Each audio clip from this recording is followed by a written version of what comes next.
이스라엘의 긴 역사를 살펴보면 많은 훌륭한 인물들이 있었지만 그래도 그 중에서 한 인물을, 한 사람을 꼽아보라고 하면 아마 많은 사람들이 다윗을 꼽을 것입니다.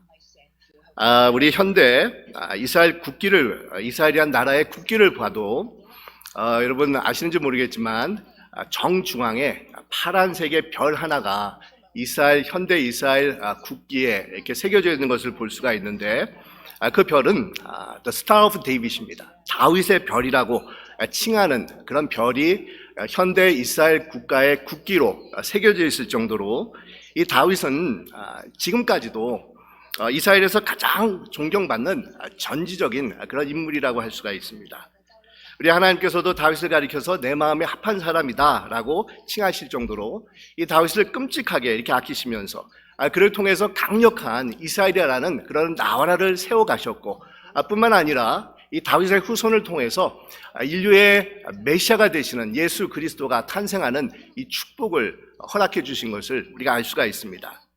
근데 우리는 흔히 다윗이라고 하면 어린 목동으로 골리앗을 물리친 이야기라든지 아니면 이 벳세바가 가졌던 불륜의 이야기라든지 아니면 자신의 친아들인 압살롬과 이 권력 다툼을 벌이면서 그를 죽여야 했던 그런 가슴 아픈 아버지의 이야기는 잘 알고 있지만 왜 다윗이 하나님 마음에 제일 합한 사람으로서 지금까지 현대 이스라엘의 사람들 속에서 제일 추앙받는 인물로 남아있는지에 대해서는 잘 알지 못하고 있을 때가 있다는 겁니다.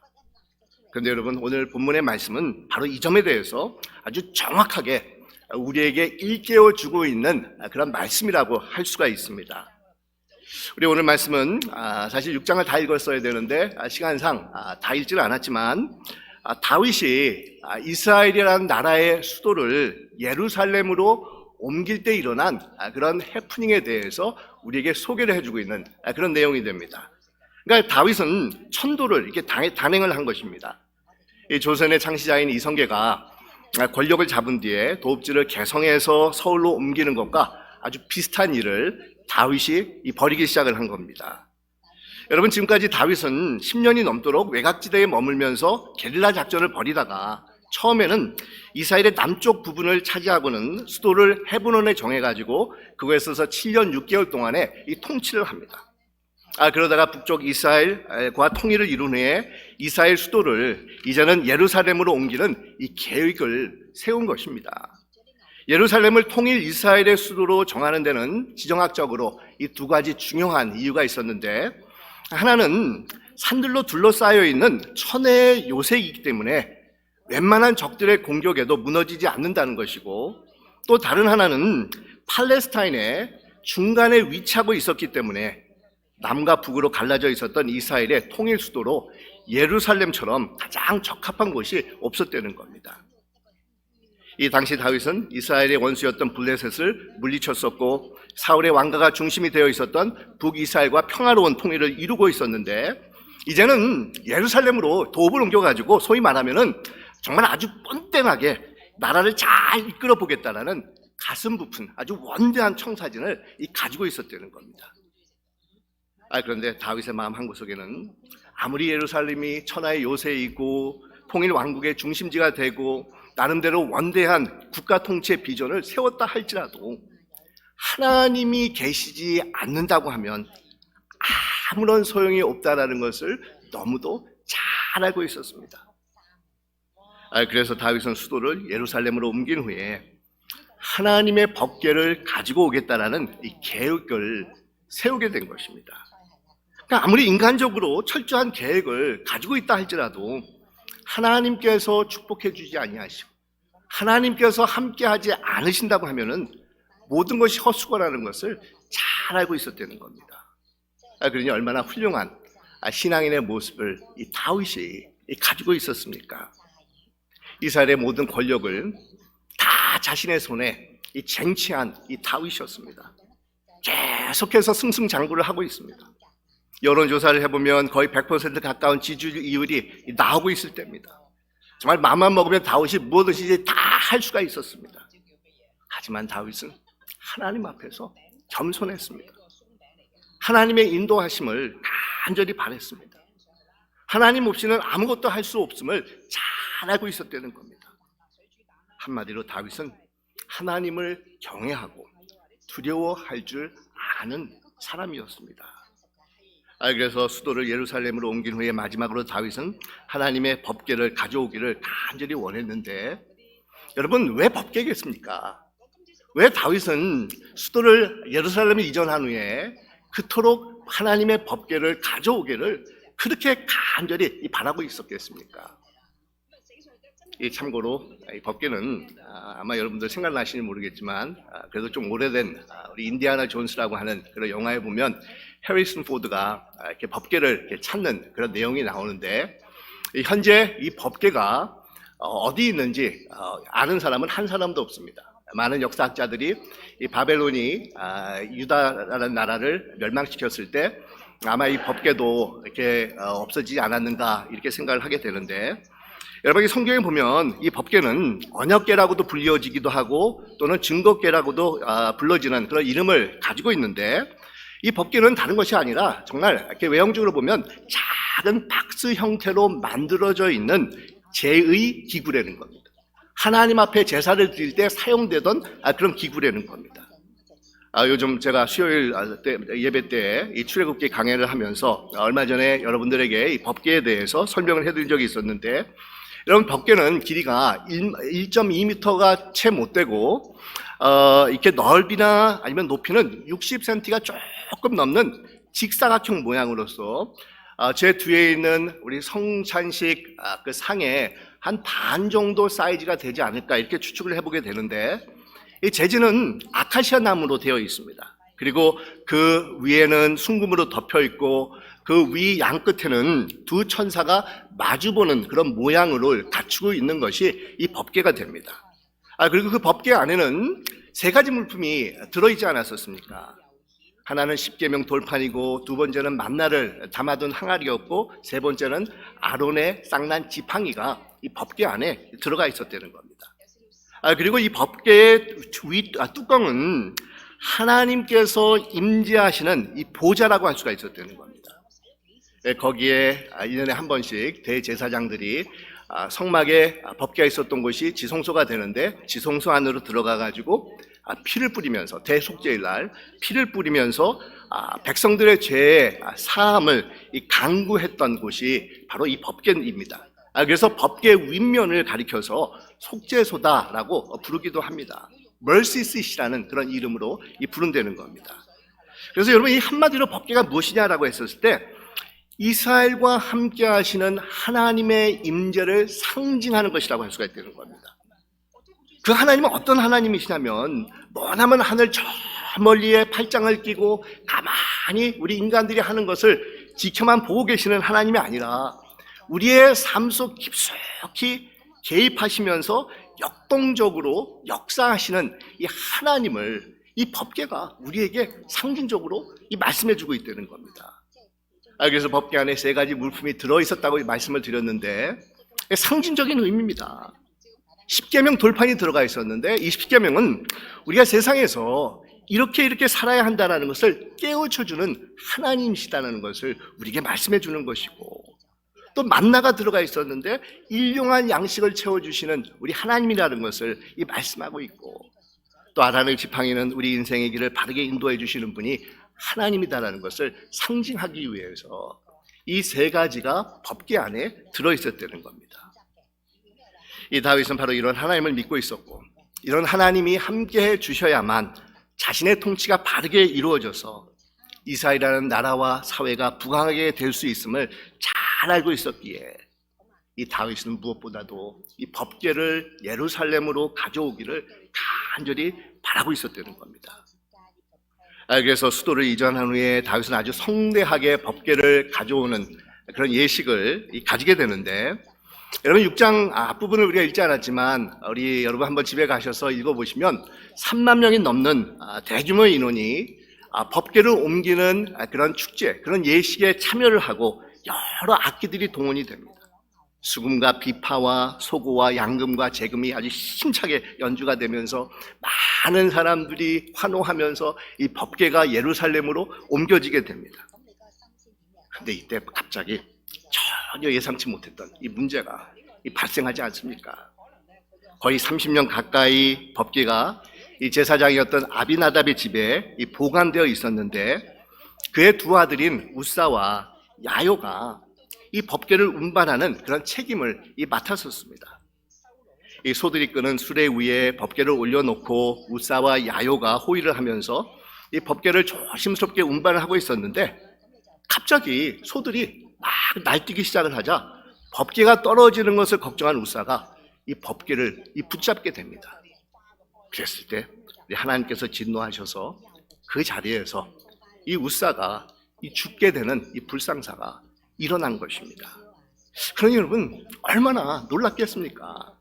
하지만 대축제, 대국가적인 행사에서 이런 일이 일어났으니 얼마나 많은 사람들이 정말 당황을 했겠습니까? 아마 누구보다도 제일 놀란 사람은 이 다윗이었을 것입니다.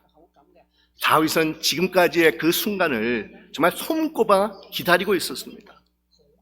하나님의 법궤가 예루살렘에 들어오면 이제는 마음을 놓고 하나님의 그런 주권 아래에서 국가를 잘 이끌겠다라는 원대한 포부를 가지고 있었는데 이런 불상사가 발생을 했으니 다윗이 얼마나 당황을 했었겠습니까?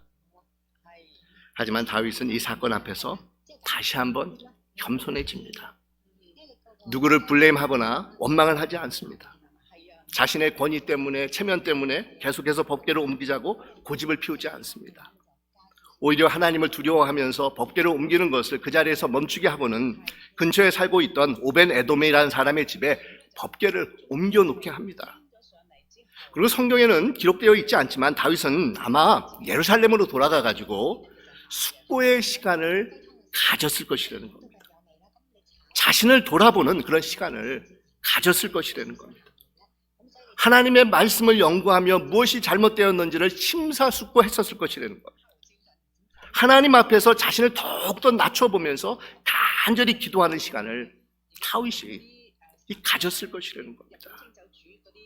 그러는 동안에 오벳에돔의 집에 있었던 이 법궤로 인해서 그의 집에 축복이 임했다라는 소식이 들려오게 되자 다윗은 하나님께서 허락하시는 때가 되었다라는 것을 직감을 하면서 다시 한번 법궤를 옮겨오는 큰 축제를 가게 됩니다. 근데 이때 다윗이 너무도 기쁜 겁니다.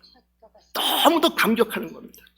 그래서 다윗은 모든 것을 다 내려놓고 온 힘을 다해서 감사와 기쁨을 가지고 덩실덩실 춤을 추는 것입니다. 자신이 한 나라의 최고 통치자인 왕이라는 것을 완전히 다 망각한 사람처럼 권위며 채통이며 위신이며 지위며 이런 것에 개의치 아니하고 정말 악기들의 흥겨운 연주에 정말 맞춰서 옷이 풀어주고 맨살이 드러난데도 불구하고 다윗은 아주 신나게 이 춤을 추고 있습니다. 이것을 지켜보고 있었던 이 아내 미갈은 민망한 나머지 다윗에게 핀잔을 줍니다. 많은 사람들이 보는 앞에서 한 나라의 왕이라는 사람이 오늘 읽은 우리 성경에 보면 방탕한 자같이 염치 없이라고 표현을 하고 있는데 표준 세번역에 보면 건달배처럼 맨살을 드러내고 춤을 출 수 있느냐라고 이 비양을 거립니다. 아마 미갈이 한국 사람이면 이렇게 표현을 했을 것 같은데 다윗 당신이 어떻게 카바레의 제비처럼 춤을 출 수가 있습니까? 아마 이렇게 얘기하지 않았는가 혼자 한번 생각을 해보게 됩니다. 근데 여러분 똑같은 법궤입니다. 같은 시간에 그 법궤를 바라봤습니다. 하지만 그 법궤 앞에서 참 이상한 광경이 벌어진 것이 아닙니까? 한 사람은 법궤 앞에서 죽어나갑니다. 또 한 사람은 법궤 앞에서 춤을 춥니다. 그리고 다른 한 사람은 법궤를 보면서 비양거리고 있다는 겁니다. 똑같은 법궤를 두고 어떻게 이렇게 서로 다른 모습들이 표출될 수가 있었겠습니까? 여러분 이것은 다른 이유가 아닙니다. 하나님을 향하는 이들의 속마음, 이들의 진심이 표출이 된 이 결과라는 겁니다. 이 겉으로 드러난 우사가 죽은 이유는 하나님의 말씀대로 이 법궤를 옮기지 않았기 때문인데 여러분 성경에 보면 법궤를 운반할 때 절대로 손을 대면 안 된다라고 기록이 되어 있습니다. 그러면 어떻게 운반을 하냐면 법궤 양쪽에 제 고리에가 있어가지고 그곳에 막대기를 끼워가지고 오직 레위 지파 사람들만이 그 법궤를 어깨에 메고 운반을 하도록 성경에서 분명히 기록을 하고 있습니다. 하지만 이들은 소들이 끄는 수레를 사용한 것입니다. 아마 편리성 때문에 그랬을 것입니다. 우사 또한 법궤가 떨어지는 것을 막기 위한 좋은 의도에서 자신의 손을 대면서 그 법궤가 떨어지는 것을 막으려 했습니다. 근데 여러분, 이것은 하나님 앞에서 바른 행동이 아니었다는 겁니다. 아무리 의도가 좋고 동기가 선하다 할지라도 바른 방법, 바른 수단을 선택해서 하나님의 일을 감당할 수 있어야 된다는 겁니다.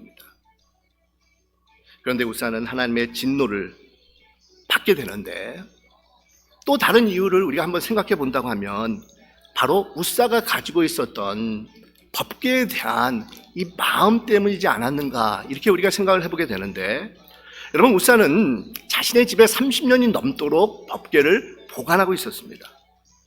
아침 저녁으로 법궤를 늘 쳐다보면서 평생을 지내왔던 사람이 우사입니다.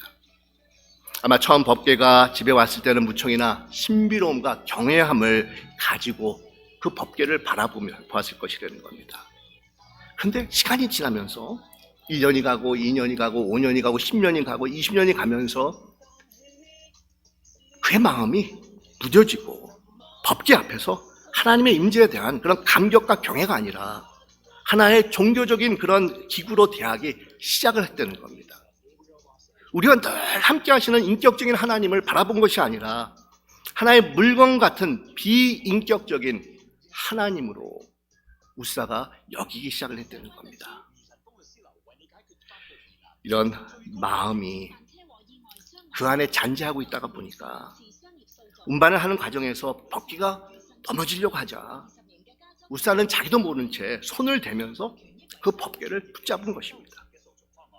하나님에 대한 존경심이나 경외심이 없이 자신이 컨트롤할 수 있는 그냥 작은 상자로만 보고 있었다는 겁니다. 그러니까 하나님을 하나님으로 모시지 못하고 자신 마음대로 할 수 있는 비인격적인 존재로 그 법궤를 바라보고 하나님을 생각하고 있었다는 겁니다. 그래서 몇 년 전에 세상을 떠났던 우리 미국 장로교 소속 목사님이셨던 우리 유진 피러슨 목사님이 아주 정말 통찰력을 가지고 이렇게 설명을 하고 있는데, 목사님이 이렇게 얘기를 합니다. 우사가 법궤를 옮기는 날에 급작스럽게 죽은 것 같이 보이지만 실상은 오래전부터 서서히 죽어가고 있었다. 이런 놀라운 통찰력을 말하고 있는 것입니다. 여러분, 그렇습니다. 우사는 하나님을 인격적으로 만나지 못하고 있었던 자였다는 겁니다. 법궤를 매일 아침 저녁으로 목격을 하고 바라보는 축복의 기회를 30년이 넘도록 가지고 있었지만 그 하나님에 대한 뜨거운 열정과 감사를 상실한 채 냉랭한 마음을 가지고 살아가고 있었던 자라는 겁니다. 여러분, 이런 우사가 누구의 모습이겠습니까? 오늘날 어떤 사람들이 이런 우사의 모습을 가지고 있겠습니까? 매일같이 하나님을 가까이서 모시는 위치에 있으면서도 하나님을 인격적으로 모르는 그런 자이지 않겠습니까? 오랫동안의 신앙생활을 해와서 하나님을 나름대로 잘 알고 있다고 자부를 하고 있으면서도 개인적으로 하나님과 1대1의 만남을 가지지 못한 자가 바로 이런 사람이지 않겠습니까? 이에 반해 미갈은 다소 개인적인 그런 감정에 휩싸였던 자라고 우리가 한번 생각해 볼 수가 있는데, 여러분, 이 미갈이 누굽니까? 미갈은 사울 왕의 딸로서 다윗의 아내가 된 자였는데 굉장히 미묘한 그런 감정을 가지고 있었던 자입니다. 이 성경을 여러분 쭉 읽어보면 남편 다윗이 아버지 사울의 그런 위협으로 10년 동안 도망자 형편에 놓여 있었을 때 미갈은 다른 사람하고 이 재혼을 합니다.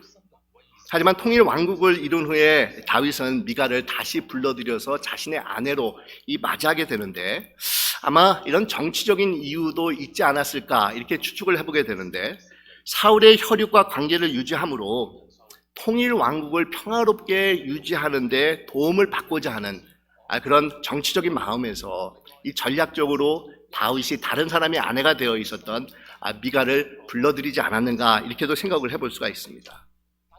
하지만 미갈의 입장에서 보면 모든 것이 그냥 못마땅하게 보이는 겁니다. 비록 다시 다윗의 아내가 되었지만 편한 마음이 아니었다는 겁니다.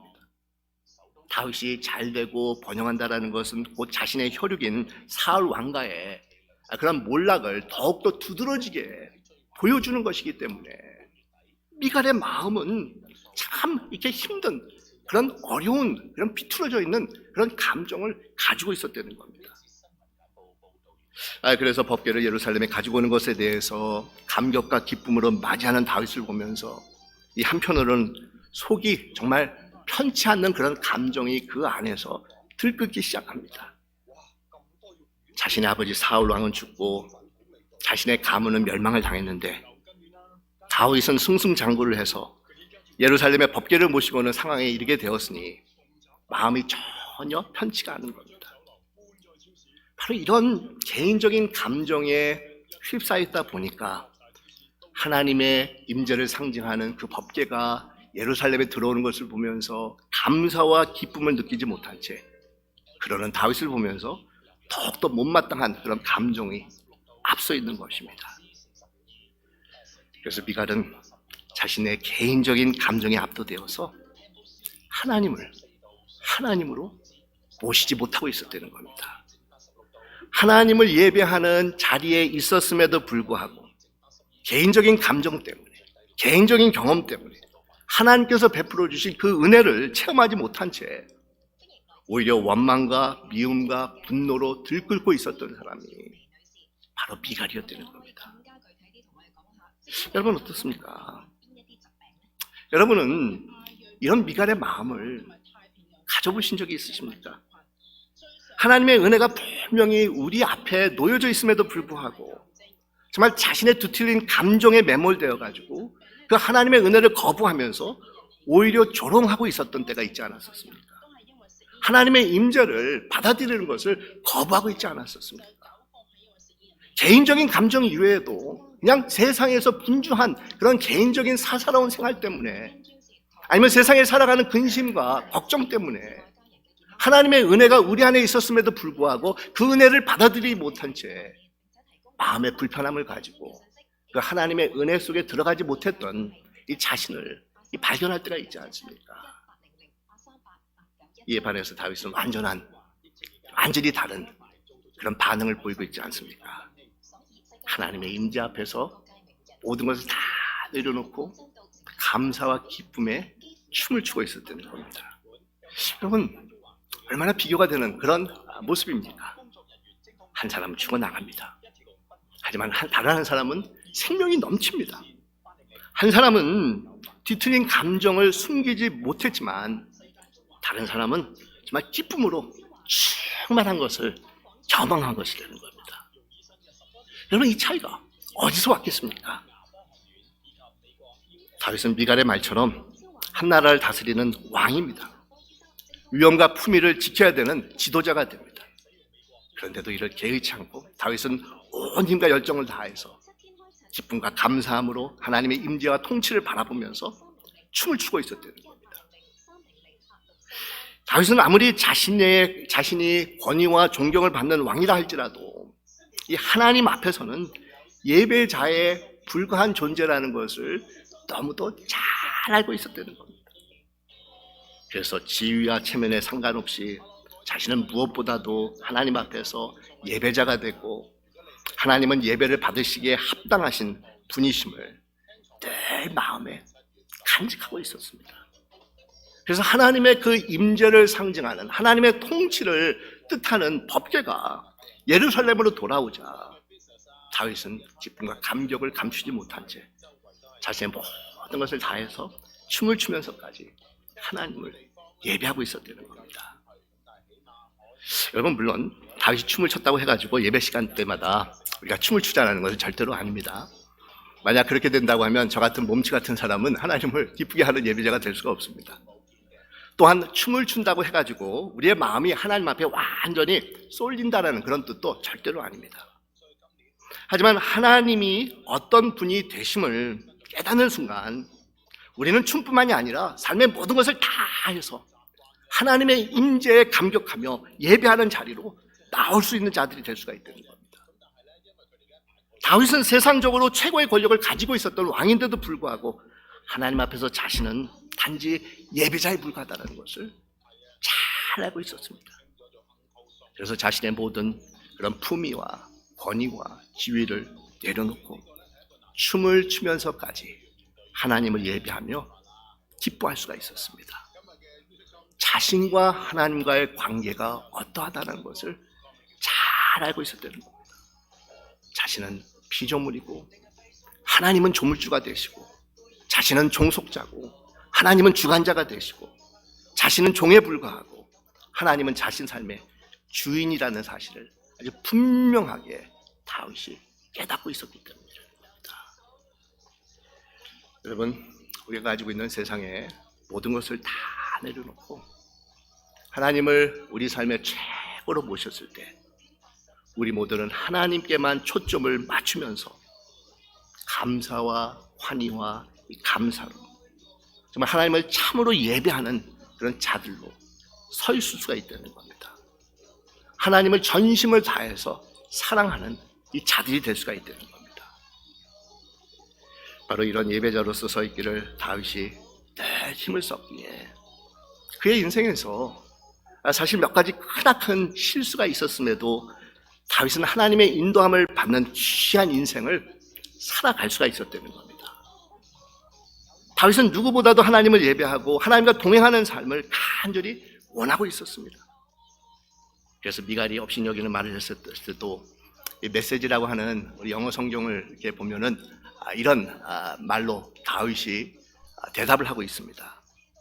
Oh yes, I'll dance God's glory more recklessly even than this. And as far as I'm concerned, I will gladly look like a fool. 하나님의 영광을 위해서라면 나는 이보다도 더 격하게 춤을 출 것이고 설령 내가 바보처럼 보인다 할지라도 괜찮습니다. 이렇게 말하고 있다는 겁니다.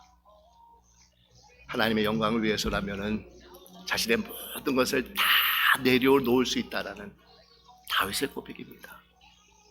자신의 지위며 권력이며 체면이며 위신이며 품이며 자존심이며 이 모든 것을 다 포기를 해도 하나님을 선택하겠다는 겁니다. 그만큼 다윗은 마음과 뜻과 정성을 다해서 하나님을 사랑했고 그것이 한 나라의 최고 통치자였음에도 불구하고 사람들 앞에서 춤으로 표현되기도 하면서 하나님을 지극히 사랑하고 예배하는 자로 살았던 것입니다. 사랑하는 여러분, 이것이 바로 우리 믿는 자들의 삶의 모습이 되어야 된다는 겁니다. 전심을 다해서 하나님을 사랑하는 그런 자들의 모습을 가지고 있어야 된다는 겁니다. 늘 예배 자리를 즐거워하는 그런 자들의 모습이라는 겁니다. 하나님을 자신 삶의 중심에 두는 자들입니다. 하나님과 자신과의 관계를 확실히 알고 있는 그런 자들이라는 겁니다. 정말 기쁨과 감사로 하나님을 섬기는 자들이 됩니다. 바로 이런 하나님을 전심을 다해서 섬기는 다윗을 보시면서 우리 하나님께서 그를 축복하시고 그를 통해서 정말 번성하는 이스라엘이라는 강대국을 만드신 것처럼 우리의 모든 삶이 정말 여러분의 삶이 하나님의 풍성하심이 함께하는 참 예배자로서 하나님 앞에 나오는 우리 새수만 교회 여러분이 되시기를 주님의 이름으로 축원드립니다. 기도하겠습니다.